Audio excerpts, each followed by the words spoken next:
నిన్న మొన్న ఆర్డీఓ గారితో ఇల్లు కొట్టించారు. ఇప్పుడంట మంత్రులందరూ మంచోళ్ళు అంటే ఆర్డీఓ మంచోడు కాదంటే అందుకే ఆయన పంపించారు, ఇక్కడ ట్రాన్స్ఫర్ చేశారు. అంటే ఒకరిని బలి పశువు చేసి తప్పించుకునే ప్రయత్నం ప్రభుత్వం చేస్తుంది. ఏ తప్పు జరగకపోతే ఆర్డీఓని ఎందుకు ట్రాన్స్ఫర్ చేశారు? ఏ తప్పు జరగకపోతే ఆర్డీఓని ఎందుకు తక్షణమే ఆకస్మికంగా ట్రాన్స్ఫర్ చేశారు? ఎందుకు బదిలీ చేశారు? ఈ సమాధానం చెప్పాలి ప్రభుత్వం.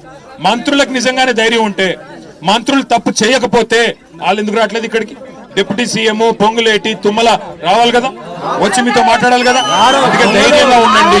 మీ కేసీఆర్ అని ఉన్నాడు మీ ఎంబడ, కేటీఆర్ అని ఉన్నాడు, మేము అందరం ఉన్నాం మీకోసం. ఎట్టి పరిస్థితుల్లో జరిగేదాకా మీతో ఉంటాము.